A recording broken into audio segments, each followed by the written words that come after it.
Hey everyone, welcome back. हाजिर हूँ आपके लिए लेकर एक बहुत ही मिस्टीरियस कहानी जिसका नाम है रीमेमोरी।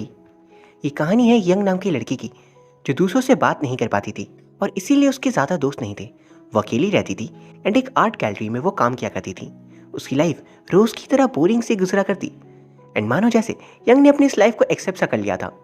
उसे अच्छा तो नहीं लगता था लेकिन वो इस चीज़ को ठीक करने के लिए कुछ कर भी नहीं सकती थी। लेकिन फिर एक दिन एक अनजान व्यक्ति से उसकी मुलाकात होती है एंड इसके बाद उसकी ज़िंदगी पूरी तरह से बदल जाती है।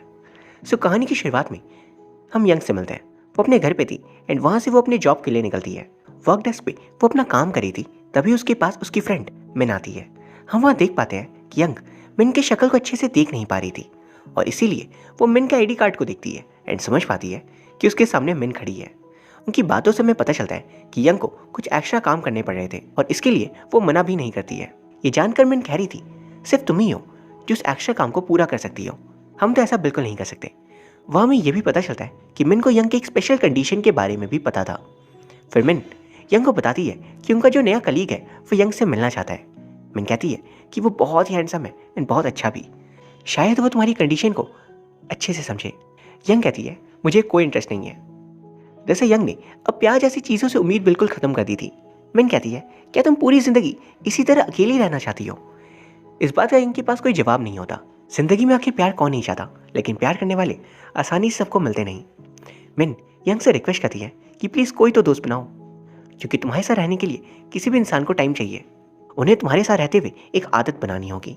यंग कहती है मैं अब काम करने जाती हूँ वरना लेट हो जाएगी। अगले सीन हम देखते हैं कि यंग गैलरी के बाहर खड़ी थी, जहाँ वो देखती है कि गैलरी के सिक्योरिटी गार्ड और एक दूसरे बंदे के बीच बहस हो रही थी और सिक्योरिटी गार्ड बहुत ही गुस्से में लग रहा था। वो उस बंदे से बार बार बोल रहा था कि मुझे नहीं पता, लेकिन वो बंदा कहता है कि देखो अगर मैं फंसा तो तुम भी नहीं बचोगे। ये सब यंग सुन लेती है और बहस के बीच सिक्योरिटी गार्ड की नज़र यंग पे पड़ जाती है। ये देख यंग तुरंत वहाँ से भाग निकलती है, लेकिन सिक्योरिटी गार्ड यंग की तरफ ही देखते जा रहा था। अब हम देखते हैं कि रात हो चुकी थी। यंग एक्स्ट्रा काम करी होती है। दूसरी तरफ सीसीटीवी रूम पे हम उसी सिक्योरिटी गार्ड को देखते हैं। वो गार्ड कैमरास को बंद कर देता है और फिर वो सीन वहीं कट हो जाता है। इसके बाद हमें दिखाया जाता है कि यंग को अचानक किसी के चिल्लाने की आवाज़ आती है। वो डर गई थी एंड तभी हम देखते हैं कि वही गार्ड यंग के पास आ रहा था।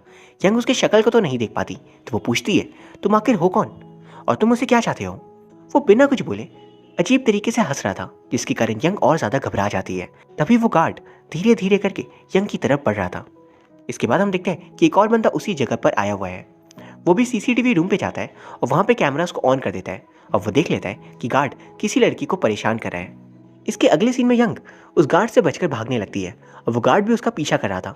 ये सब देख वो दूसरा बंदा भी तेजी से यंग को बचाने के लिए भागता है, लेकिन यंग फिर उस गार्ड की पकड़ में आ जाती है। वो बोलता है तुम्हें ऐसे भागना नहीं चाहिए था, अब प्लीज़ भागना मत, मुझे तुम्हें शांति से ख़त्म करने दो। वही हम देखते हैं कि वो दूसरा बंदा तेजी से भागकर आ ही रहा था एंड इसके ठीक अगले सीन में वो सिक्योरिटी गार्ड अब मारा जा चुका था और उसे उस बंदे ने ही मारा था एंड यंग की जान बच जाती है। यंग ये देख तुरंत वहाँ से भागती है एंड वो उस बंदे की तरफ देखती है, पर वो उसकी शक्ल को समझ नहीं पाती और वो इंसान यंग को सेफली जाने देता है। अगले सीन में हम पुलिस स्टेशन में ऑफिसर किम और ऑफिसर चोई से मिलवाया जाता है। किम चोई से बोल रहे थे कि एक कॉम्प्लिकेटेड केस उनके हाथों पे आया है।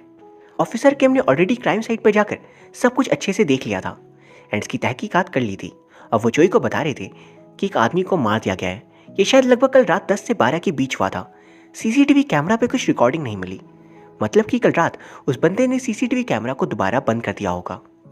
किम चोई को बताते हैं उस गार्ड के ऊपर कोई भी गुनाह के रिकॉर्ड नहीं है, फिर उसे किसने मारा होगा?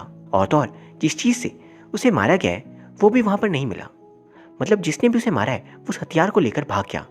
चोई कहता है फिर हम उसे कैसे पकड़ेंगे? किम कहते हैं हमारे पास एक विटनेस है, एक आई विटनेस। हम देख पाते कि ऑफिसर्स यंग को पुलिस स्टेशन लेकर आए थे और वहाँ उसे कल्प्रिट की शक्ल को बनवाने की कोशिश की जा रही थी। किम चोई को बताते हैं कि हमारे पास ये एक लौती विटनेस है, ये भी उसी आर्ट गैलरी पे काम करती है जब वो गार्ड काम करता था, लेकिन एक प्रॉब्लम है, इस लड़की को दूसरों की शक्ल अच्छे से नहीं दिखती। चोई कहता है तुम्हारा मतलब क्या है, शक्ल दिखाई नहीं देती, ऐसा भी होता है क्या? किम कहते हैं हाँ, जैसा कि मिस यंग के मेडिकल रिकॉर्ड्स उनके दोस्तों ने बताया है कि उन्हें फेस ब्लाइंडनेस है और इसीलिए उन्होंने उस बंदे की शक्ल को अच्छे से नहीं देखा जिसने सब कुछ किया है। अगले सीन में यंग इंटेरोगेशन रूम पे थी। वहाँ पे हमें पता चलता है कि यंग के हाथों पे भी अच्छी खासी चोट लगी हुई थी, लेकिन उसे बिल्कुल भी उस बारे में होश नहीं था। वहाँ बैठकर वो बस यही सोच रही थी कि आखिर वो ऑफिसर्स की हेल्प भी नहीं कर पा रही। बाहर से यंग को ऑफिसर चोई देख रहे थे, तभी उसे एक बंदा आकर स्केच दिखाता है जिन्होंने यंग की हेल्प से बनाया था। वो बंदा एक और बात बताता है कि मिस यंग ने हमें बताया कि उस कल्प्रिट ने हुडी वाली जैकेट पहन रखी थी, लेकिन स्केच में तो उन्होंने हुडी बनवाया ही नहीं। ऐसा लगता है कि मिस यंग खुद भी थोड़ी कन्फ्यूजन में है। फिर चोई अंदर आता है यंग से बात करने। वो कहता है कि आप उस कल्प्रिट के बारे में कुछ और बता सकते हो? उसने भी तो आपका चेहरा देख लिया होगा। आप प्लीज़ उसके बारे में कुछ भी और बता दो ताकि हम उसे जल्द से जल्द पकड़ सके, वरना फिर आप भी खतरे में आ सकते हो। यंग चोई से कहती है कि उसे और कुछ भी नहीं पता। तभी ऑफिसर किम आकर कहते हैं, सच बताओ वहां पे कोई और भी था क्या, या फिर तुम सिर्फ बहाने बना रही हो? क्योंकि क्राइम साइट पे 4 फुटप्रिंट्स हैं, यानी कि 2 फुटप्रिंट्स उस गार्ड के होंगे और 2 तुम्हारे, तो यहाँ पर किसी तीसरे के होने की गुंजाइश है ही नहीं। किम कहते हैं आपको खुद ठीक तरीके से याद नहीं और आप चाहते हो कि आपकी इन बातों पे हम यकीन कर लें।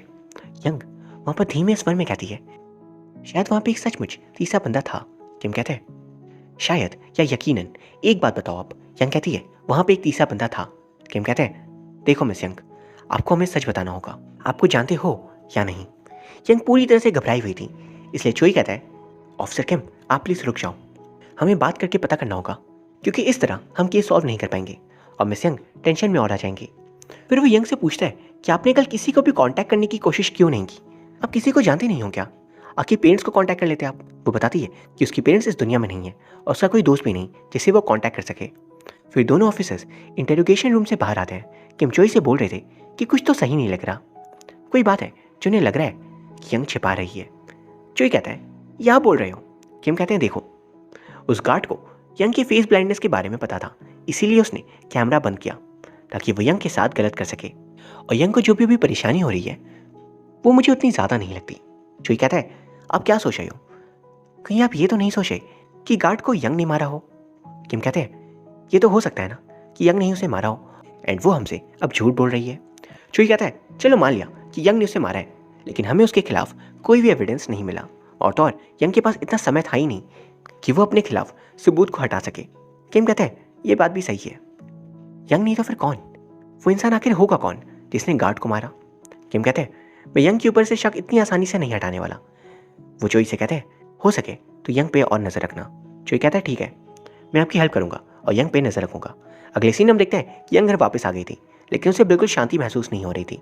वो काफ़ी परेशान थी और वो अपनी यंगर सेल्फ को याद करी थी। दूसरी तरफ हम देखते हैं कि ऑफिसर चोई यंग के बारे में डेटाबेस में चेक करते हैं, तो उन्हें पता चलता है कि यंग का एक बहुत ही डिफिकल्ट पास्ट है। उसके साथ काफ़ी पहले बहुत कुछ बुरा हुआ था और इसी कारण से यंग को फेस ब्लाइंडनेस हो गई थी और वो आज तक उस बात को भुला नहीं पाई है। अगले सीन हम देखते हैं कि यंग अपने पेरेंट्स के फोटोज़ को देख उन्हें याद करी थी। तभी उसे ऑफिसर चोई का कॉल आता है। चोई यंग से कहता है आज दोपहर को आप प्लीज़ पुलिस स्टेशन आ जाना। यंग पूछते क्यों? चोई कहता है प्लीज़ आप आ जाओ, मैं वहाँ पे आपको सब कुछ बता दूंगा। अगले सीन हम देखते हैं कि चोई यंग की दोस्त मिन से मिलने गया हुआ था। चोई मिन से यंग के नेचर के बारे में पूछा था। मिन बताती है कि यंग का नेचर बिल्कुल नॉर्मल है, उसे सिर्फ दूसरों के फेसेस को पहचानने में प्रॉब्लम होती है और कुछ भी नहीं। चोई पूछता है वो दूसरों के साथ कैसा बिहेव करती है? मिन कहती है वो एक बहुत ही अच्छे इंसान है एंड उसने आज तक किसी को भी परेशान नहीं किया। लेकिन फिर वो कहती है उसकी एक परेशानी ज़रूर है, वो अपने फेस ब्लाइंडनेस के कारण किसी से भी दोस्ती नहीं कर पाती। मिन बताती है मैं यंग की दोस्त हूँ, फिर भी कभी कभी मुझे अजीब सा लगता है, लेकिन इसमें हम क्या कर सकते हैं? मैं समझ सकती हूँ कि यंग को बहुत तकलीफ होती होगी। चोई पूछता है क्या आप मुझे यंग के बारे में कुछ और बता सकते हो, जैसे यंग किसी को पर्सनली जानती है, उसकी कोई फैमिली या क्लोज फ्रेंड, या फिर यहाँ काम करने से पहले यंग क्या करती थी, कुछ भी जो आप बता सकते हो। मैंने कहती है मुझे इस बारे में कुछ ज़्यादा नहीं पता, लेकिन क्या आपका ये सब कुछ जानना ज़रूरी है? आपको यंग के बारे में इतना सब क्यों जानना है? चोई कहता है नहीं ऐसी कोई बात नहीं है, और वो इस बात को किसी तरह वहाँ से टाल देता है एंड चला जाता है। जाने से पहले वो ये बात कहता है कि अगर आपको कोई भी सस्पिशियस इंसान दिखे तो प्लीज़ आप मुझे तुरंत बता देना। अगले सीन हम देखते हैं कि ऑफिसर चोई को एक जूनियर ऑफिसर दिखाते हैं कि उन्हें एक सीसीटीवी फुटेज मिला है आर्ट गैलरी के बाहर का, एंड ये फुटेज दिन के वक्त की थी। उस फुटेज पे वो लोग अच्छे से उस सिक्योरिटी गार्ड को देख सकते थे, लेकिन उन्हें यंग की शक्ल अच्छे से दिखाई नहीं दे रही थी। अगले सीन में कैम यंग को पुलिस स्टेशन बुलाते हैं एंड वहाँ पे यंग को उस गार्ड की फ़ोटो दिखाते हैं जिसपे उसके साथ एक और इंसान था। हम कहते हैं इस फोटो को देखकर कुछ याद आ रहा है तुम्हें? यंग कहती है मैंने गार्ड को उस दिन किसी से बात करते हुए देखा था बस, लेकिन मुझे उसकी शक्ल नहीं समझ आई।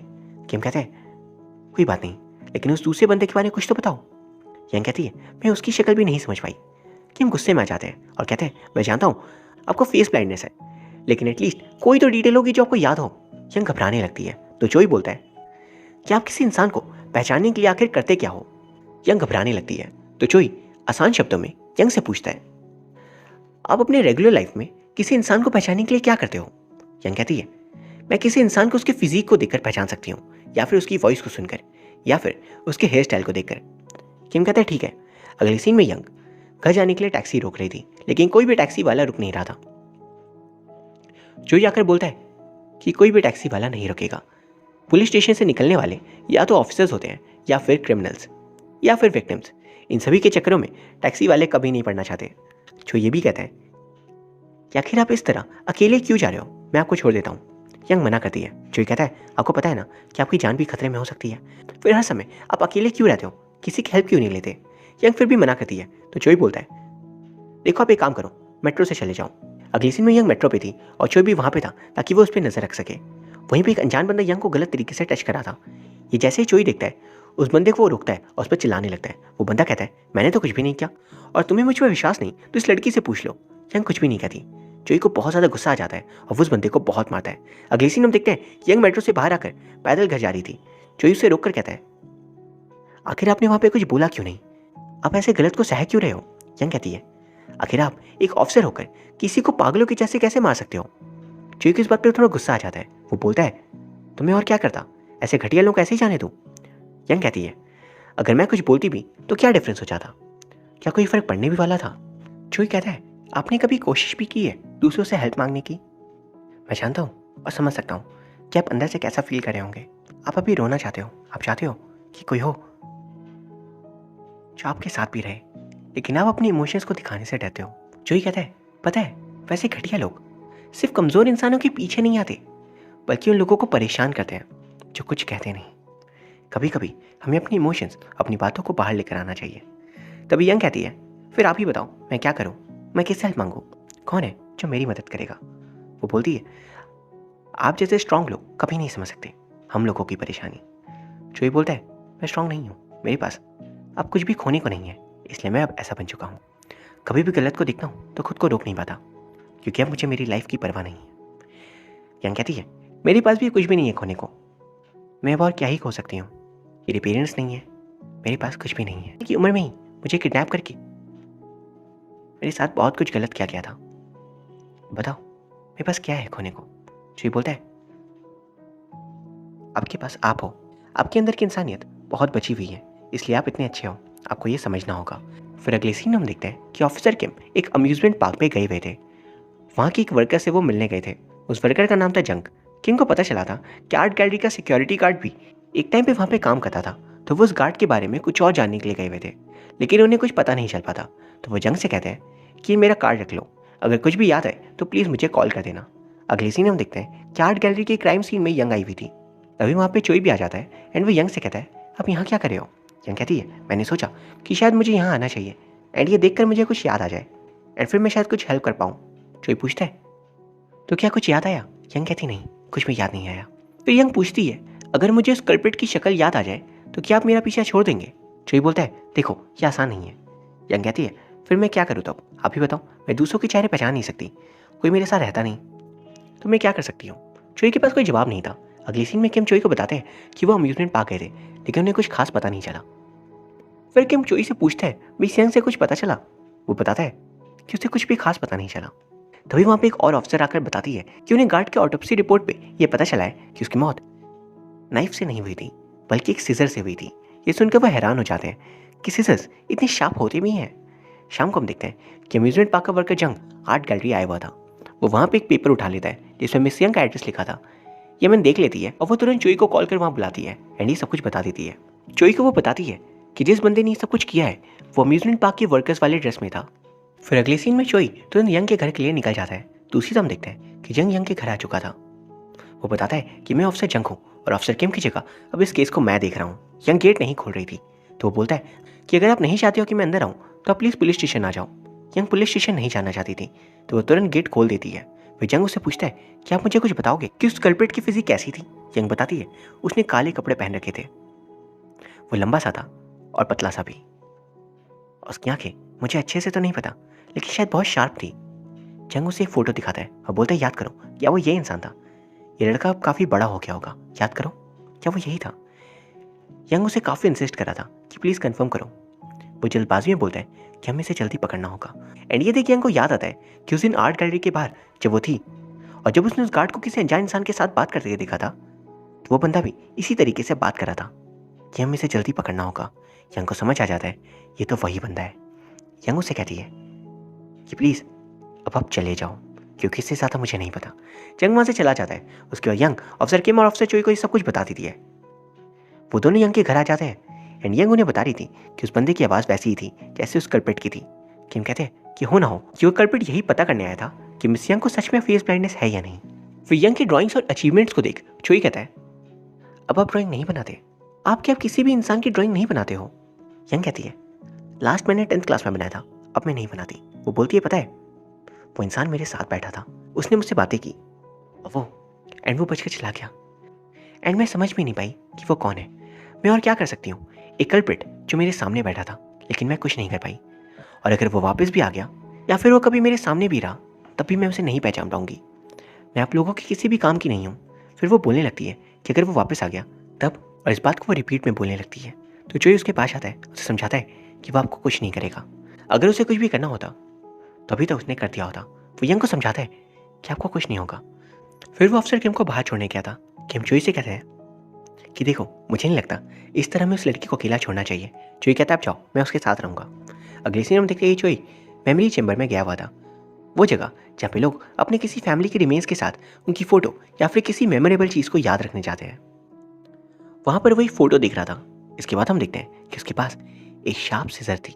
ये शायद वही सीजर थी जिसके बारे में ऑटोप्सी रिपोर्ट आई थी और गार्ड को इसी से मारा गया था। मतलब क्या चोई ने उस गार्ड को मारा है? अगले सीन हम देखते हैं यंग की दोस्त मिन यंग को जंग के बारे में बता रही थी और वो बताती है कि उसने अफसर चोई को कई बार उस आर्ट गैलरी में देखा है। लेकिन जब उसने चोई से ये बात पूछी तब उन्होंने साफ इनकार कर दिया कि वो तो पहले कभी यहाँ पर आए ही नहीं। फिर अगले सीन हम देखते हैं कि अफसर किम को एक जूनियर ऑफिसर एक सीसीटीवी फुटेज दिखाता है, जिसे देख उन्हें पता चलता है कि चोई जो है वो उस आर्ट गैलरी के बाहर पिछले महीने से नजर रखे हुए है। ये देख वो हैरान हो जाते हैं कि खून होने के पहले से चोई वहाँ पे नजर क्यों रखा था। अगले सीन में चोई यंग को ढूंढता हुआ अम्यूजमेंट पार्क पहुंच जाता है। वो उससे कहता है आखिर आप यहाँ अकेले क्यों घूम रहे हो? यंग पूछती है एक बात बताना, आप पहले भी आर्ट गैलरी आ चुके हो ना? चोई बोलता नहीं, मैं कभी वहाँ पे नहीं गया। वो बोलती है आखिर आप कैसे दिखते हो? चोई बोलता है तुम अचानक ये सवाल क्यों पूछ रही हो? यंग कहती है इतने दिनों से आप मेरे साथ हो, मैं ये भी नहीं चाहती आप कैसे दिखते हो।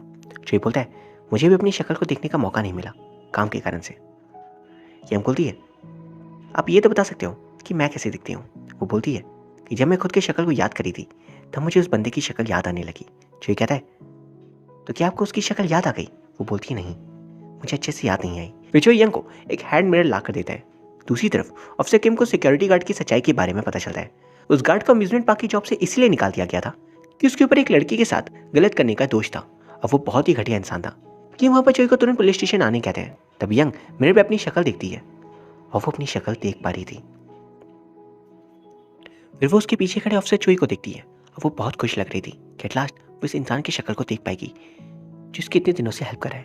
लेकिन जैसे ही वो उसकी शक्ल को देखती है वो हैरान रह जाती है, क्योंकि वो कल्प्रिट और कोई नहीं बल्कि चोई खुद था। वो घबरा कर वहाँ से जाने लगती है। चोई सामने दिखता है तो उसे यंग नहीं दिखती। वो उसे ढूंढने लगता है, लेकिन तब तक यंग को जंग पकड़कर अपने साथ ले जाता है। वो उसे मारने वाला था, लेकिन चोई आकर जंग को खत्म कर देता है और वो कहता है उस दिन आप आर्ट गैलरी पे क्यों थे? मेरा प्लान बिल्कुल सही था, लेकिन आप बीच में आ गए। पर आप घबराओ मत, मैं आपको कुछ नहीं करूँगा और खुद को ऑफिसर्स के हवाले कर दूंगा। मुझे जो करना था मैंने कर लिया। तभी हमें पता चलता है ये सालों पहले की बात है। एक बार चोई अपनी बहन के साथ अम्यूजमेंट पार्क गया था। स्कूल के बाद वो कुछ लाने को गया था एंड इस बीच वो सिक्योरिटी गार्ड और जंग वो दोनों उसकी सिस्टर को पकड़कर ले जाते हैं एंड उसे ख़त्म कर देते हैं। उस दिन के बाद से चोई बस उन दोनों को ख़त्म करना चाहता है और वो इसीलिए यंग से बोलता था कि कभी हार मत मानो, खुद के लिए लड़ना सीखो, क्योंकि दुनिया में आपकी खुद से हेल्प करने कोई नहीं आने वाला। अगली सीन में यंग ऑफिसर के साथ थी और वो उससे बोल रहे थे कि अब ये केस सॉल्व हो चुका है, अब आप टेंशन मत लेना और थैंक यू अभी तक हमारे साथ कोऑपरेट करने के लिए। यंग पूछती है आखिर अब मिस्टर चोई के साथ क्या होगा? किम कहते हैं उसे जेल भेजा जाएगा। फिर आगे की प्रोसीडिंग्स होगी, क्योंकि मिस्टर चोई ने अपनी बहन की जान के बदले के लिए ये सब कुछ किया जो कि कानूनन अपराध है। यंग घर आकर एक स्केच बनाने लगती है और वो देखती है कि उसने खुद की ही स्केच बनाई थी। वो एक्चुअली कल्प्रिट की स्केच बना रही थी और खुद की स्केच देखकर वह हैरान रह जाती है। एंड तभी हमें पता चलता है कि उस दिन उस गार्ड को और किसी ने नहीं बल्कि यंग ने खुद मारा था। यंग के साथ ऑलरेडी एक बार गलत हो चुका था और इस बार उसे होश नहीं था कि उसने कब गार्ड को ख़त्म कर दिया। और उसके दिमाग से ये बात चली भी गई। वो ये सच जानकर खुद घबरा जाती है कि उसने उस गार्ड को मारा था। हम देख पाते हैं कि जोई ये सब कुछ जानता था, लेकिन वो सच किसी को भी नहीं बताता क्योंकि वो नहीं चाहता था कि यंग को अब लाइफ में और परेशानी हो। और यहाँ ये कहानी ख़त्म हो जाती है। ये कहानी बहुत ही ज़्यादा उलझी हुई थी एंड धीरे धीरे इसके सारे लेयर्स ओपन होते हैं। एंड का ट्विस्ट हैरान करने वाला था एंड मैं उम्मीद करता हूँ आपको ये कहानी पसंद आई होगी। अगर हाँ, देन प्लीज़ वीडियो को लाइक कर दीजिए एंड चैनल को सब्सक्राइब भी। Thank you very much for watching. See you soon.